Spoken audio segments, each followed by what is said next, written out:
Breaking news.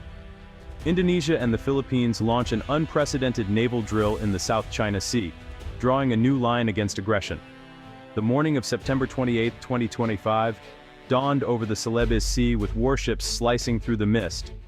Operation Sea Archipelagos had begun, a bold joint exercise between Indonesia and the Philippines, right on their maritime border.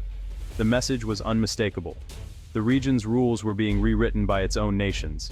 Helicopters buzzed overhead, sailors executed complex maneuvers, and live fire drills echoed across the water. This was more than training. It was a declaration of unity and capability. The waters between North Sulawesi and Mindanao, once crossroads of trade and conflict, now became a stage for strategic cooperation. The world watched as two Southeast Asian powers took center stage, shifting the narrative from superpower rivalry to regional self-reliance. For years, the South China Sea was a chessboard for the US and China. Now, local players were making their own moves. The thunder of naval guns sent a message: the era of passive acceptance was over. Southeast Asian nations were stepping up, no longer content to be pawns. The timing was crucial, after months of Chinese incursions and confrontations. This drill was a direct, calculated response, showing strength without seeking conflict. Commanders knew the stakes. These were not just exercises, but political signals. They were telling the world, and especially one country, that sovereignty and maritime rights are not negotiable.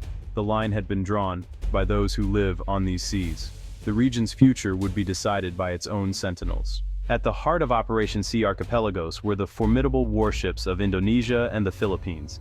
Indonesia deployed its advanced frigate, KRI Raden Edi Martadinata, and the agile KRI Diponegoro, led by Rear Admiral Yayan Sofian. The Philippine Navy matched with the BRP Jose Rizal and BRP Antonio Luna, symbols of a new era, under Rear Admiral Toribio Adachi Jr. These ships, bristling with modern sensors and missiles, sailed in tight formation, a testament to months of planning and growing partnership. The first phase focused on interoperability, formation sailing, cross-deck helicopter landings, and at-sea replenishment. Drills escalated to simulated anti-surface and anti-air warfare, building trust and muscle memory. Sailors from both nations exchanged places, sharing meals and stories, forging bonds that would matter in a crisis. These personal connections, as much as technology, would determine the success of any real operation.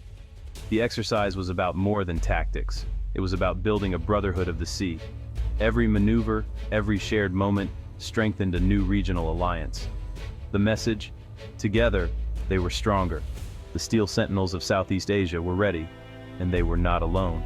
Why now? The answer lies in Beijing's infamous 9-dash line, which claims nearly the entire South China Sea. China's aggressive actions, artificial islands, militarized outposts, and harassment of neighbors have pushed the region to the brink. The Philippines has faced water cannon attacks and constant intimidation. Indonesia's Natuna waters have seen repeated Chinese incursions. Both nations have had enough. This joint drill was a direct response, a show of unity and resolve. For Indonesia, it was about defending its exclusive economic zone and upholding international law. For the Philippines, it was about proving it wasn't alone. The message to Beijing: salami-slicing tactics won't go unchallenged. Regional cooperation is the new reality. This drill didn't appear out of nowhere. It's the result of years of growing security ties. ASEAN's consensus model often faltered, so countries like Indonesia and the Philippines built their own partnerships. Past exercises were usually led by outside powers, but this one was homegrown. Trilateral patrols with Malaysia and Indonesia in the Sulu Sea laid the groundwork, building trust and communication. Across the region, Vietnam and Malaysia have also strengthened maritime ties, creating a web of cooperation. This isn't a formal alliance, but a resilient network, a soft balance against China's dominance. The new approach: share the burden, present a united front, and avoid open confrontation. The era of polite handshakes is over. Real cooperation is underway. Officially, Jakarta and Manila described the drill in bland terms: interoperability, maritime security, fighting piracy. China wasn't named, but the subtext was clear. This was about deterrence. Live fire exercises and coordinated maneuvers sent a message of strength to Beijing. Instead of empty protests, the region showed what a united response could look like. This is Southeast Asia's balancing act. Push back without provoking crisis. Defend sovereignty without risking economic fallout. Alone, no navy can match China. Together, they change the calculus. Collective deterrence is the goal. Not to win a war, but to make starting one too costly.